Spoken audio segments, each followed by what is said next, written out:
At 10:21 hours on March 6, 1944, 23,000 feet over Germany, 12 Bf-109s lined up behind Hell's Fury like executioners taking their positions. From the tail of the B-17, Staff Sergeant Michael "Mad Mike" Donovan watched them grow in his sights, tiny black crosses against the high sun, sliding into the classic killing formation, 4 flights of 3, stacked and staggered, ready to slash in from 6 o'clock high. Standard procedure said one thing. Stay low in the tail, wait, let them commit. Conserve ammo, fire only when they enter your zone. Training said the same. Common sense added its own line. Don't draw attention, stay alive. Donovan's thumb rested on the butterfly triggers of his twin 50 cal Brownings. His headset crackled with the calm, tired voice of Captain James Whitmore up in the cockpit. Tail, this is pilot. Bandits forming 6 high. Count 12. Stay cool. They'll hit the box, not just us. Mad Mike looked past the fighters at the rest of the bomber stream. Dozens of flying fortresses in disciplined boxes, contrails stretching back toward England. The last time German fighters hit this group, 3 bombers didn't make it home. The previous tail gunner on Hell's Fury had come back with shrapnel in his legs and a request for transfer. Tail's cursed, he told the crew chief. Next guy dies in it. Donovan had volunteered on the spot. Right now, with 12 109s fanning out like sharks behind a bleeding whale, he understood exactly why Eddie Morrison had asked out. They're forming for a beam-to-tail pass, Donovan said into the interphone, voice steady. They're going to rake us and roll out under. If we sit here and wait, they'll walk straight up the line. Copy, Whitmore replied. Stay on 'em. All gunners stand by. No one opens up till... Negative, Donovan cut in. There was a tiny, dangerous pause on the line. Repeat that, Tail? The PI Lot asked. Negative on waiting, Donovan said. If we let them finish their pretty picture, we're dead. They're not attacking us. He watched the fighters settle into their staggered pattern. We're attacking them. Mad Mike, hold your... Donovan popped his safety harness, slammed his shoulder into the tail yoke, and kicked the tail turret out of its neat, level arc. He swung the guns up and into the forming fighters, not where doctrine said they would be in 10 seconds, but where his South Boston instincts said they'd have to pass through to start their run. He mashed the triggers. Twin streams of 50 caliber fire tore out at an insane angle, bright tracers lacing into empty sky, and then right across the noses of the leading 3 Bf-109s before they were ready. For a frozen heartbeat, the German pilots saw the impossible, a single bomber tail opening up at maximum range before the Staffel leader had even finished his attack call. The lead 109 flinched. The pilot yanked his stick, spoilers biting, canopy flashing. He yanked too hard. The wingtip of his fighter clipped the man on his right. Both machines cartwheeled, colliding in a spray of debris and fuel that blew apart into a spinning fireball. The third in the element flew straight into the cloud of fragments, engine gulping metal, and rolled over streaming smoke. 3 enemy fighters gone in 2 seconds. Donovan never stopped firing. Jesus Christ, Tail! What are you doing? Someone yelled on the interphone. Teaching, he grunted, walking his fire into the next kete as they scrambled to break formation. In the next 4 minutes, as Hell's Fury bucked under his sustained fire, and the other gunners, seeing what he was doing, joined in, 12 Bf-109s would fall out of the sky. 0 American bombers in that box would. Every man who heard about it afterward learned a new word for tail gunnery. Not defense, aggression. To understand how a kid from South Boston turned the most vulnerable spot on a flying fortress into the sharpest knife in the formation, and why his own crew thought his plan was suicidal, we have to go back to where he first learned that waiting gets you hurt. South Boston in the 1930s was the kind of neighborhood where boys learned 2 things fast: how to duck and how to hit back. Michael Donovan grew up in a 3-story tenement that shook every time freight trains clattered past the docks. His father worked those docks, hauling cargo and dodging swinging crates. His older brother, Sean, boxed Golden Gloves in smoky back rooms that smelled of sweat and spilled beer. By 10, Mike had a permanent scab on one knuckle and a chipped front tooth. You didn't wait for trouble to land on your doorstep in Southie. You saw it coming halfway down the block and decided whether you were going to move first or get flattened. At 15, he started following his brother to the gym. He wasn't a natural boxer, too willing to walk into punches, too impatient to dance, but he learned how to take a hit and how to close distance. By 17, he'd been in more fights than he could comfortably count. He estimated it later for a laughing crew chief. 32 real ones, 100+ scraps, lost 4. Started too late in those 4. That line wasn't bravado. It was a lesson. Every one of those 4 losses had come from the same mistake, letting the other guy start. When newsreel footage of Pearl Harbor rolled in a Boston theater in December 1941, Donovan watched burning battleships and men diving into oil-slick water and felt the same cold anger everyone else did. He walked out of the theater, went straight to the Army Air Force's recruiter, and signed up. They tried to steer him toward ground crew. "You're handy. Work the line. Fix planes," the sergeant said. "I want to shoot," Donovan replied. Ground sergeant frowned. "Gunnery school's no joke. Lot of boys think they want gun turrets until the planes start shooting back." Mike just shrugged. "Dead gunners don't shoot back," he said. "Live ones do." That line would follow him. At Gunnery school, instructors quickly realized 2 things. Donovan's accuracy was good. His speed was terrifying. While other trainees dutifully waited for simulated fighters to enter their designated arcs before opening up, Mike was already slewing his turret to where they were going to be and firing bursts that forced them to break their run or eat tracers. "Too aggressive," one instructor wrote on an evaluation. "Exposes gun position early, wastes ammunition, risk-seeking behavior." But another scrawled in the margin. "Also, only trainee who consistently prevents kills on his bomber in sims." In debriefs, they tried to hammer doctrine into him. Wait until they commit. Don't show your hand early. Don't chase. Conserve. He waited politely until they were done, then said what he always said. "Sir, if I wait until he's shooting at me, I'm already late. If he's adjusting his aim, I'm losing. I'd rather he be braking and reacting to me." The lead instructor shook his head. "You keep that up, Donovan. You're going to die fast," he said. "Tail gunner's already the worst job in the air. Why make it worse?" Mike smiled with half his mouth. "Because if I don't make it worse for them," he said, "it's going to be worst for us." He graduated near the top of his class, not for tightest groups on stationary targets, but for his performance in moving gunnery exercises, where instructors quietly started sitting in on his sims to see what he was actually doing. What they saw was simple, ugly, and effective. He didn't defend. He hunted. By March 1944, the air war over Germany had turned into a brutal equation. The 8th Air Force launched huge bomber streams against factories, rail yards, and cities. The Luftwaffe threw Bf-109s and Fw-190s at them in droves. The escorts did what they could. Flak did what it always did. Somewhere in that meat grinder, the 380th Bomb Group out of Framlingham flew its tours one mission at a time.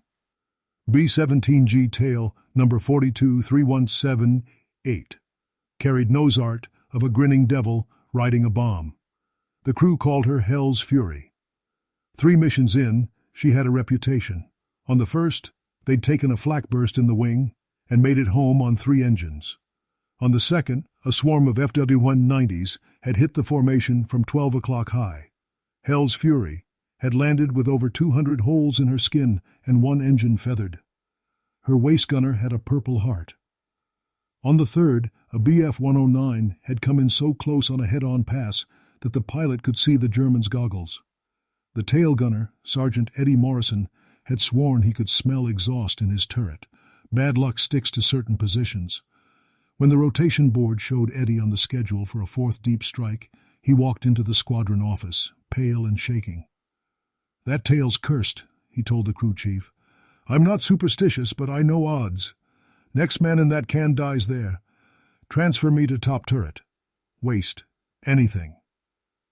The crew chief sighed, saw the truth in the man's eyes, and pushed the paperwork. Tail gunners weren't hard to come by.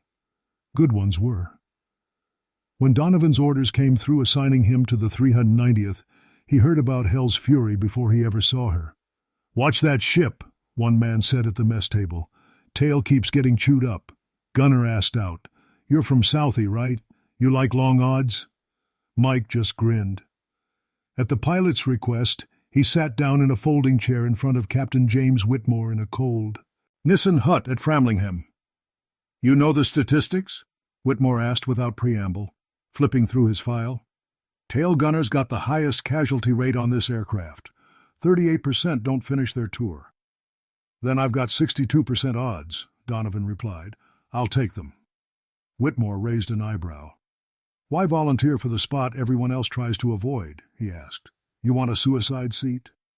"I want the seat with the best view of the bastards trying to kill us," Mike said. "Tail's where I can do the most good." Whitmore studied him for a long moment. "You're insane," he said finally. "Probably," Donovan said. Whitmore's mouth twitched. "You'll fit right in." On the hard stand, when he first crawled into Hell's Fury's tail, Donovan ran his hands over the armor plate and the rivets as if introducing himself. Bullet scars spiderwebbed the metal. Patches covered older wounds. The twin 50s waited, muzzles pointing into nothing. He strapped in, sighted along the barrels, and imagined the geometry of a formation attack where fighters had to position themselves, where they had to transition from lineup to firing. He wasn't interested in the textbook zones drawn on posters in gunnery class. He was interested in the seams. He told the crew over coffee that night, "You sit and wait in the tail, you die. You push the fight out before they're ready. We all get home. That's the deal." Some looked at him like he was crazy. Others, remembering the last mission, decided crazy might be better than cursed. On March 6, 1944, over Germany, they were going to find out. March 6, 1944 was a big day, even by 8th Air Force standards. The target board said one word that made everyone at Framlingham glance at each other: Berlin. It was the first full-scale daylight raid on the Nazi capital. Hundreds of B-17s and B-24s, escorted by P-47s and P-51s, would drive straight into the heart of Germany. The Luftwaffe wasn't going to sit that one out. Briefing was the familiar theater of tension and gallows humor. Smoke, coffee. The wing intel officer tapping a pointer on maps and photos. "Flak heavy and accurate over target," he said. "Expect fighter intercepts here, and along this corridor, both ingress and egress. BF-109s and FW-190s in strength. Remember your formations. Your best defense is the box. Tail gunners, don't go cowboy. Conserve ammo. Wait for them to come to you." Donovan made a note in his book anyway, drawing a rough sketch of a BF-109's approach and the likely paths it would take from assembly to engagement. As dawn bled into gray light, Hell's Fury rolled down the runway, laden with bombs and hope. The engines rumbled, frost shook off her wings, and the ground fell away. At assembly altitude, the sky filled with silver. They climbed to 23,000 feet, suckling oxygen from ice-cold masks, contrails streaking behind. Flak greeted them as predicted. Black puffs of steel bloomed around the stream, some close enough for men to taste cordite through the mask filters. Donovan didn't care about the flak patterns. Nothing he could do about those. He cared about the fighters. They showed up on schedule, first as distant black commas, then as distinct crosses against the sky. German fighters marshalling in the distance, out of range, forming into attack groups. He watched them through his tail sight. 12 BF-109s, still out beyond effective range, sliding into the 6-12 o'clock sector above and behind the high squadron. You could almost sense the discipline in their angles. He knew what everyone in his own formation was thinking. Hold, wait. Don't waste tracers and reveal your exact positions until they commit. He also knew what the German leader was telling his men. We'll make one clean pass from 6 high on this box, fire concentrated, then break under and climb again. doctrine on both sides, locking into place like gears. Donovan shifted in his seat, adjusting his harness. He flexed his hands on the grips. He noticed something in the way the 109s were forming, a momentary flattening of their line as they turned from assembly to attack. There was a hinge point, a space in the sky through which each element had to pass to get into proper alignment for the firing run. It was outside the neat defensive arcs printed in U.S. training manuals. Inside his head, South Boston, Gunnery School, and 3 nearly fatal missions on Hell's Fury intersected. If he waited, they'd slash in, pick their bomber, and maybe they'd all come out the other side. If he hit them as they transitioned, before brains and guns synced up, he could turn their formation from blade to broken glass. "Tail to pilot," he said calmly into the interphone as the 109s began to roll into their attack vector. "They're setting up too pretty for my taste. Request permission to open fire out of doctrinal range." "Denied," Whitmore replied automatically, eyes on his own instruments. "Hold fire till—" "Copy," Donovan said. He didn't wait. He knew he was about to break every line in the manual about defensive fire discipline. He also knew that if he got it wrong, Hell's Fury would not be coming home. He swung the turret. The first burst was technically a waste. Donovan knew that even as he squeezed the triggers, the twin M2s roared, Hell's Fury trembled, and bright strings of tracers lanced out across more than 1,000 yards of thin air. On paper, those rounds weren't going to hit anything. In reality, they carved through the one lane of sky every Bf-109 in that staffel had to drive through to start its run. The lead 3 fighters ran right into it. German pilots were no amateurs. The man leading the formation had probably flown since '39, maybe earlier. He'd faced RAF guns and Russian flak, knew what patterns to expect. What he did not expect was a tail gunner opening up before he'd given the attack order. His instincts screamed louder than his training. He jerked the stick. The 109 snapped out of its smooth curve into a sharp jink just as Donovan walked his fire up a fraction. Rounds chewed into the fighter's left wing root and fuel tank. The wing folded. The machine rolled sickeningly sideways. The wingman on his right tried to avoid the sudden debris, yanking up into the path of the third. In a heartbeat, 3 aircraft were converging where none should have.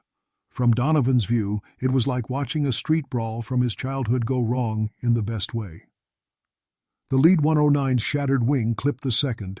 The third flew into the expanding cloud of metal and fuel. One exploded outright, a ball of flame and spinning fragments. Another lost most of a tailplane and tumbled in a flat spin, smoke trailing as it fell away. The third, mortally wounded, broke hard left, engine smoking, leaving the battle whether its pilot wanted to or not. The Staffel's perfect formation shattered. "Holy tail! What the hell are you doing?" the radio operator yelled. "Making them think twice," Donovan grunted, already dragging his fire into the next element. The moment the first ketty broke, the follow. Wing fighters had to choose, push through the chaos and risk flying into burning wreckage, or break off and regroup. Several chose to roll away, exactly the kind of panicked, uncoordinated movement that turns disciplined attacks into easy targets. Donovan hosed down a second trio as they crossed his arc, one 109 taking rounds in the canopy and engine cowl bursting into smoke. Other gunners in the formation, seeing German fighters flinch and bloom into smoke at the edge of their range, threw doctrine out the window and joined in. Top turrets and waist guns that would have normally held their fire began stitching the airspace between Hell's Fury and the fighters with intersecting cones. What had been relentless hunters became suddenly very mortal men in light fighters threading through an invisible shifting wall of 50 caliber lead. 109, trying to escape Donovan's early fire, broke downward a fraction too soon and flew straight into a waist gunner's converging stream. It disintegrated into pieces that flashed past Hell's Fury's tail. Another tried a desperate head-on pass up through the bomber box to avoid the tail kill zone.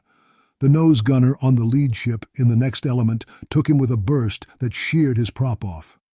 Kill claims would later argue exactly who downed which aircraft. What no one argued was who had started the chain reaction.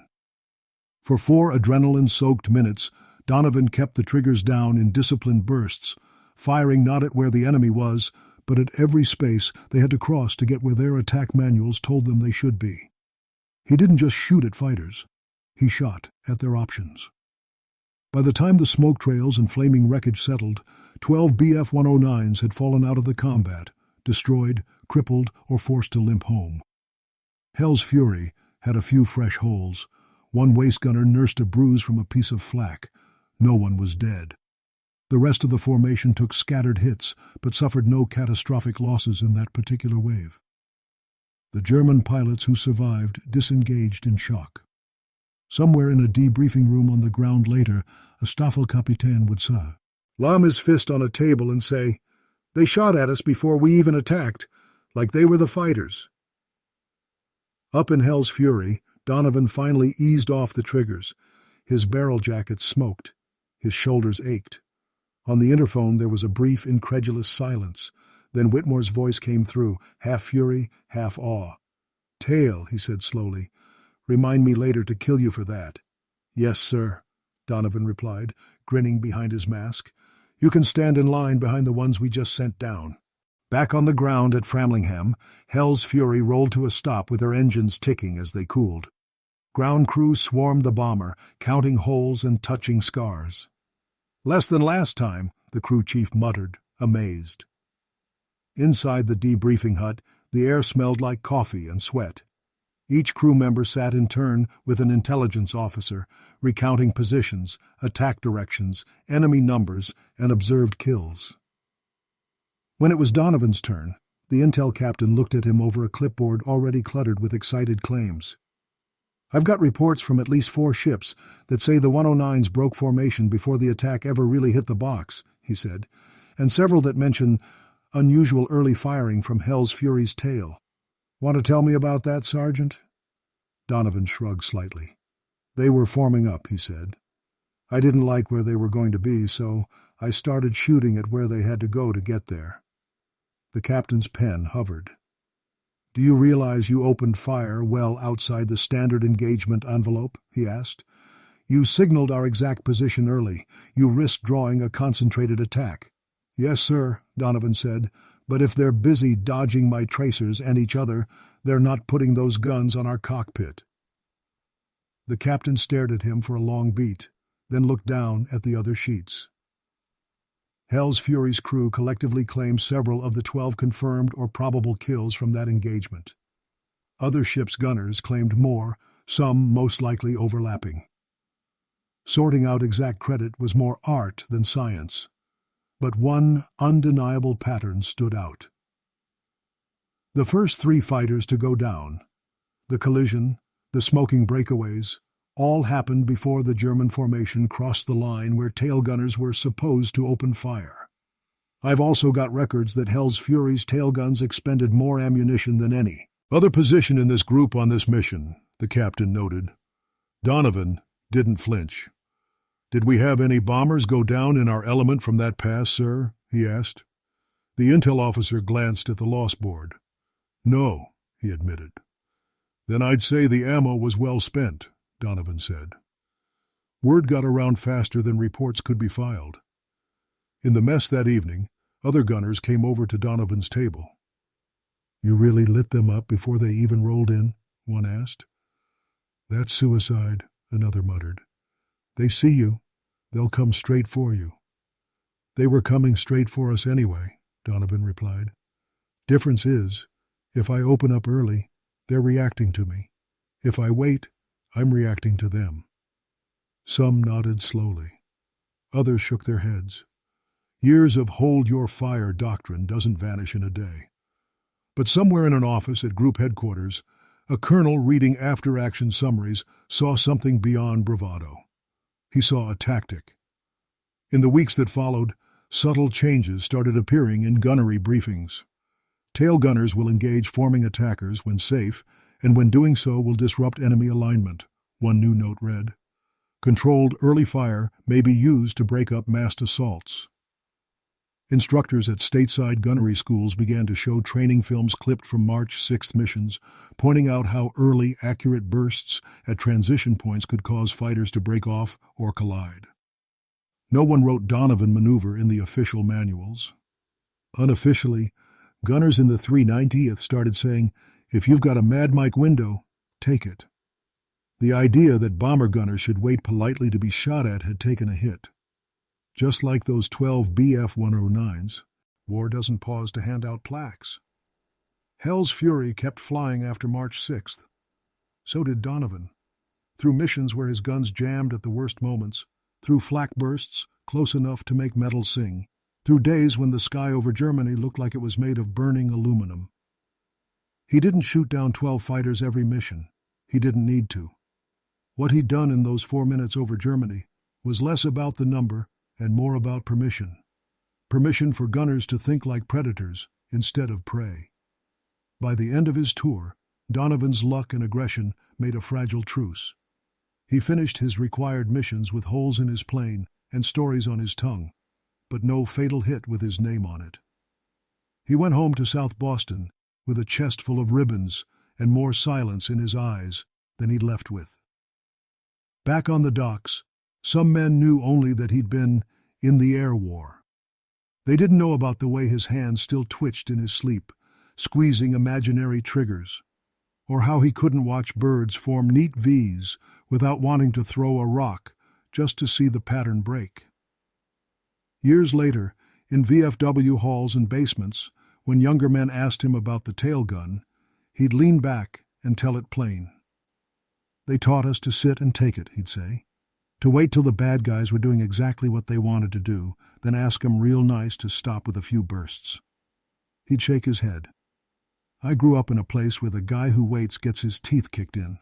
So up there, when I saw them getting cute, lining up all proper, I did what I knew. I swung first." Not every bomber group adopted his level of aggression. Not every situation allowed for it. But the idea was out there. In the bigger picture of air combat, fighter escorts and improved bomb sights got more ink. But if you dig into the scattered technical notes and training updates from late 44 and the early 45, you'll see a shift in tone. Phrases like initiative, disruptive fire, and attack the attack creep into documents that used to be all about holding steady and conserving. In the cold arithmetic of the air war, the number 12, the BF-109s that didn't make it home from that one engagement, is a drop in an ocean. For the men inside those particular bombers on that particular day, it was the difference between burning and landing. For tail gunners huddled in glass bubbles at the ends of vibrating fuselages, it was a reminder that even in the most defensive role on a plane, there was room for violent, calculated offense. And for anyone who ever found themselves in a position someone else had already written off as cursed, static, or doomed. Mike Donovan's story carries a simple, dangerous lesson. You don't always have to accept the role the manual gives you. Sometimes, the safest thing you can do is the thing that looks suicidal from the outside, as long as you're the one who moves first.